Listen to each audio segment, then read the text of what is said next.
Hello and welcome to Board Stupid. My name's Wayne. And I'm Matt. And this is our review of Mycelia, the strategic mushroom game. by Split Stone Games.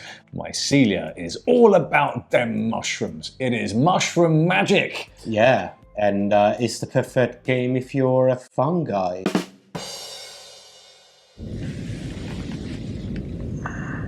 And if you're a fun guy, you should probably hit the subscribe button. Absolutely, do it right now. If you like mushroom, if you like board games, If you like fun, click that button and Absolutely. some mushroom might grow around you. You never know. you never you've know. got Maybe magic click, mushroom, maybe find not. out. Let us know if that happens. Yep. And if you are also a fun guy, fun people like fun clothing and fun t-shirts, like this fun t-shirt. Yeah, absolutely. It's a great t-shirt. Thank you very much. Go and check out the Into the EM link in description for some amazing clothing with a 10% discount on top of any other discount Best you can discount. find on the website. Amazing.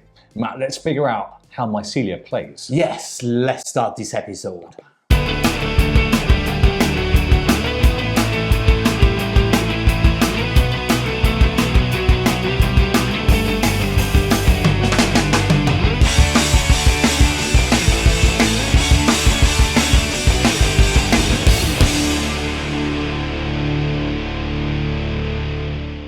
Mycelia is a competitive game for 1 to 4 players that follows the life cycle of fungi. You're going to be growing mushrooms to score points, sporing them to expand your network, and eventually seeing them decay to unlock special actions.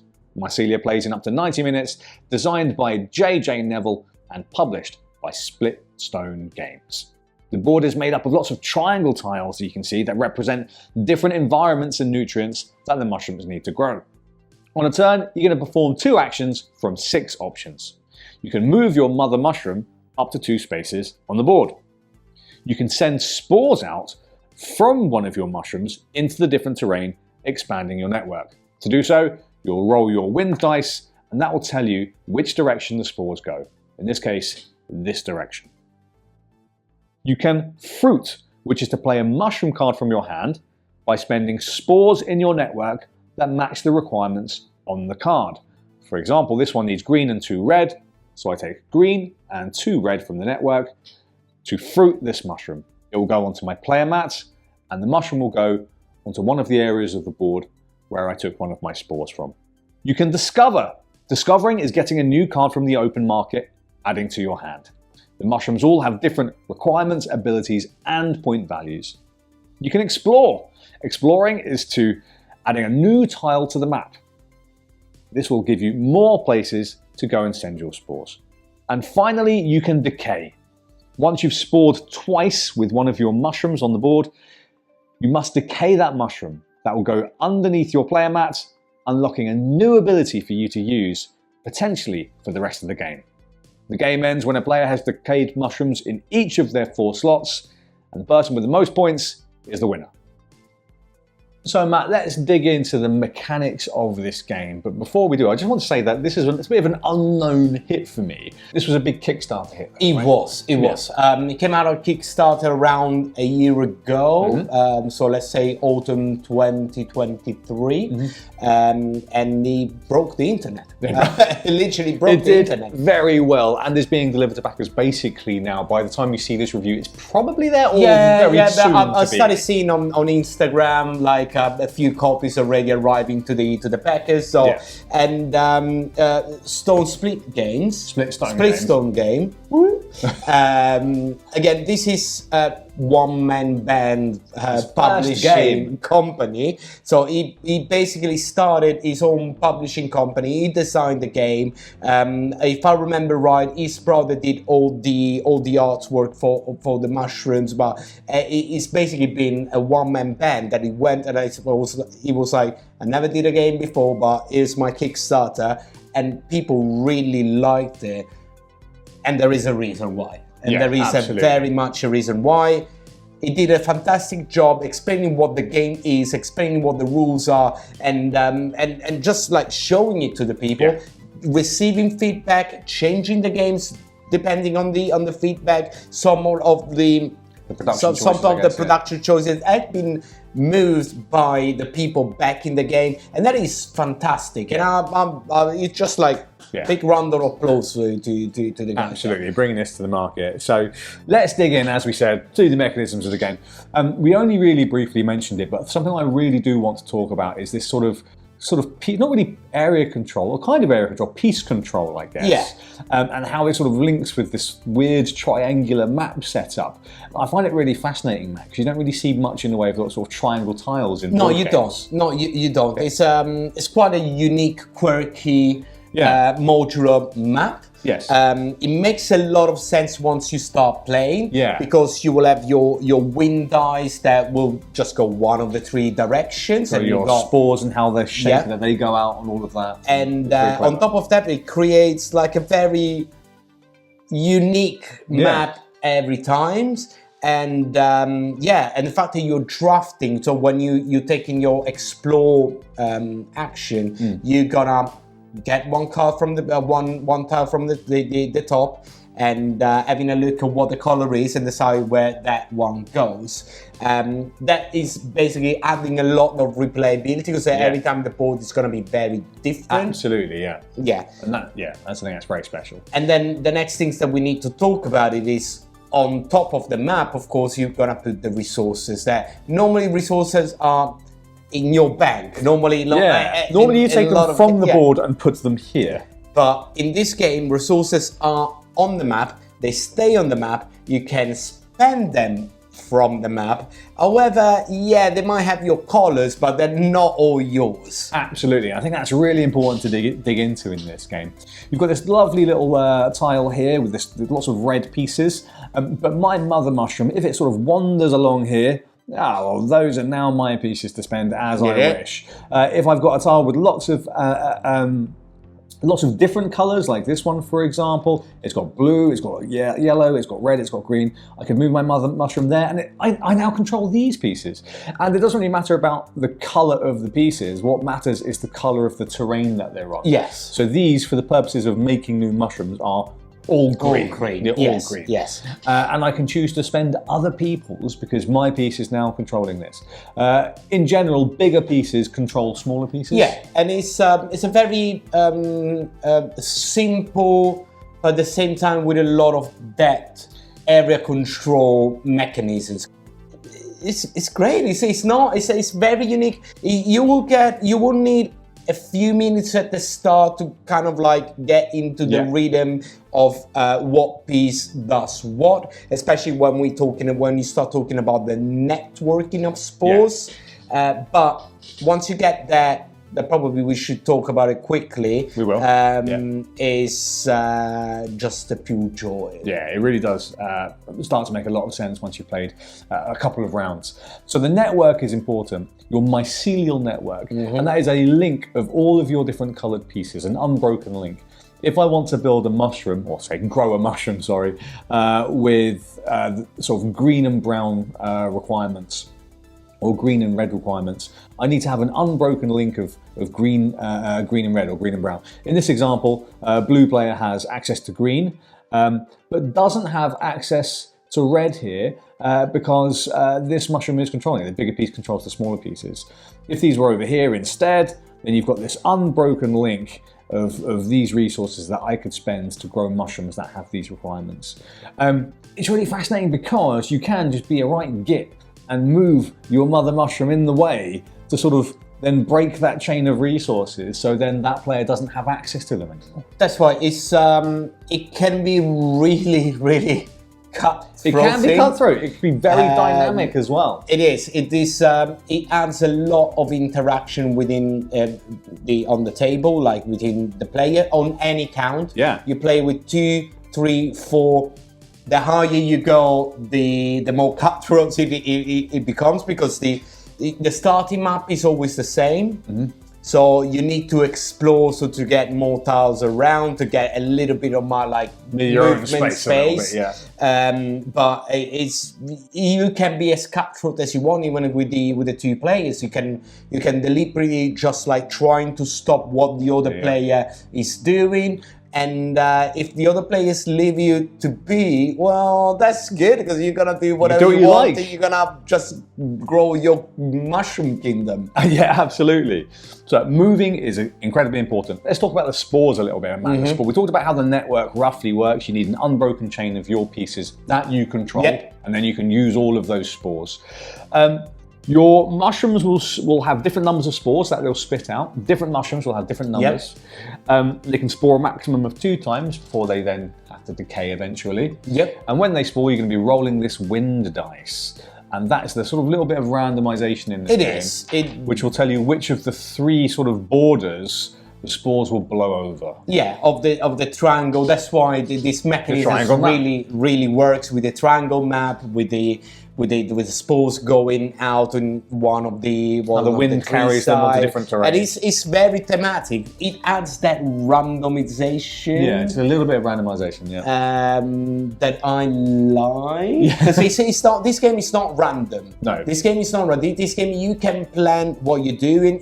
You can have a strategy. Yes. You can react with tactics depending on what the other games do. Yeah, what the players are doing, what cards are available in the market, etc. But still, you got that little bit of uncertainty when you start doing your turn. Absolutely. That is never a bad thing, I think. Yeah, it rewards good planning, right? Because when you spore, you're always going to spore where the mushroom is, and then the wind will carry it. Yeah. So with good placement of the mushrooms and growing them in good places, you'll always have access to those coloured resources. Yeah, exactly. And that's the whole point of the game. You need to have a strategy. It's the strategic mushroom game. It is a strategic mushroom game with a nice, hefty, spicy dose of tactics as well. And cutthroating. And a little bit of cutthroating. Matt, we talked about moving and sporing and growing new mushrooms. Should we dig into a little bit more? All of the mushrooms have different nutrition requirements, different terrain requirements, and we talked about that a little bit. But the amazing thing about this is, not only do they give you different amounts of points, some mushrooms, obviously the harder ones to grow, are worth lots of points. Yes. They give you abilities, and these make the game really special. Yes. So one of the actions you can take is the decaying mushroom, because again, this is very thematic. So you got your mushroom coming up, your mushroom sporing a couple of times, and then the mushroom eventually decays, and it goes back. Sad times. For another cycle. But once it decayed, each one of the mushroom at the bottom of the card will have a special power. So as soon as you decay it, you will have some instant. So for example, I don't know, you can get spores. Or draw 2 cards or whatever. Yeah, some of the others are for the rest of the game. For example, one will tell you like, oh, your mother mushroom now, instead of moving 2, for the rest of the game it will move 3. Or instead of sporing 2, now spores 3. Exactly. Or some other ability. Or some of them will power up the next mushroom growing on the same spot. So it gives you like ongoing effect for that specific mushroom that you got. The decay powers are not infinite. It's not unique to each card. So you will see that more or less you got those that probably still 20 to 25 difference out of probably 60 or 70 cards. But they're good enough. They're different enough. However, you can be trying to pull out the best combo you can, and someone can be just faster than you and finish the game before you. Right. The game ends when 4 mushrooms are decayed in each of the spots, or 5, depending on how long a game you're playing. So, Matt, should we talk about the production? Yeah, let's go production. Let's do a proper section, because this is... Matt, I think they've done a great job with the production, especially it being a independent game launched on Kickstarter, not with any sort of major publisher backing. The production's pretty great. I can't actually believe that they pulled really this out. Yeah, it's just is from the cardboard that they use to the artwork to the box. Yeah. I mean, it's a beautiful box. Look at that. Look at those mushrooms. To the insert, the box. It's got amazing. It's like this insert, furry insert. Yeah, with all the players. You got your boards. It's it's brilliant. Here, all the inserts are absolutely perfect. I love a good insert. I'm speechless because it's just like it's really good. Off, like, I love the artwork. The artwork is in this style that I just really enjoy anyway, which is this sort of naturalistic, Darwin-esque drawings with all of the mushrooms. It's almost sketched. It's great. The cards are very well laid out. It's something like, I would say this is the wingspan of mushrooms. There you go. It's the wingspan of mushrooms. It's a very wingspan-y type vibe on the cards and the layout of the cards, where you got the nice picture, the nice drawing on the top with the cost of the cards and the special action. I can see they took inspiration from Wingspan. I would be surprised if they didn't, because it's very simple, but it works. So why not? Absolutely, why not? Yeah, the colouring is fantastic. It's kind of like this funky tile design is unusual, almost kind of like a Celtic pattern on everything here. I'm not sure about the reason for the patterning, but it looks pretty cool. I think for me, on the tiles, I might have actually preferred more like a hyper stylized, like different types of earth or terrain, like a forest. Okay, so less abstract. A little bit more, slightly more real. Yeah, fair enough. Not Cascadia style, but do you know what I mean in terms of the terrain? Yeah, I know what you mean. Yeah. Maybe might have been more to my liking, but I certainly don't dislike it. I think that would have been difficult then to divide the red from the brown. I don't know, maybe, but that just a thought. It does what it needs to do. It does what it needs to do. Absolutely. In terms of the actual player boards, these sort of segmented boards, depending on how long a game you want to play, these are great. These are double thickness, so you've got little spaces for your spore trackers to go. Well, that's triple thickness. Triple thickness. You can. Oh yeah, there's a little slot here. Insert the card straight under it. It's actually very useful. So they're sort of slightly raised. So when you decay, you see, there's a little slot there. Yeah, there is this little slot.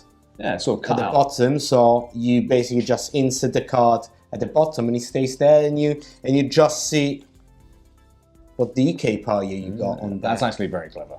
Yeah, and this is one of the changes that the guys did because of the backers. So absolutely, round of applause for that. Yeah, fantastic. I think the production is pretty first class. It is. I said it before. There we go. Matt, let's talk about who this game's for. So, Matt, who would you recommend Mycelia for?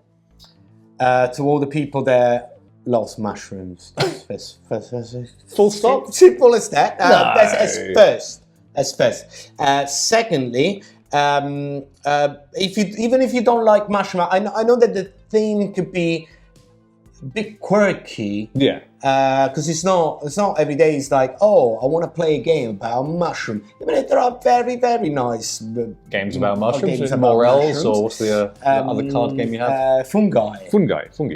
Also known as Morels. But that's all. Yeah. But it is an area control game, and it is damn good area control game. Yeah, if you like a lot of interactivity in your games, this is an interactive strategic game that you can really get your teeth into. There's plenty here to really get competitive about as well. This isn't a chilled out nature-based game. It's not. It is. Could be if you if everybody around the table are really nice, then you can. If you choose to be nice for sure. Yeah. But if you want to win, you're gonna have to step on some mushrooms. Yeah. Right. You're gonna have to literally decay some mushrooms there. You're gonna have to stomp on some mushrooms a little bit in order to get ahead.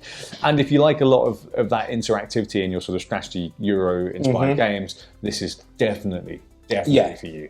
Matt, where would you put it in terms of our complexity ratings? Because I think we had this discussion. I was saying actually almost advanced, but you think more towards the top of intermediate. I think it's the top of the intermediate game, because it's definitely the rules are simple enough. The bulk of the rules are simple enough for a beginner / intermediate game. There are a couple of things, for example, the networking of the spores, understanding how the wind blows the spores out.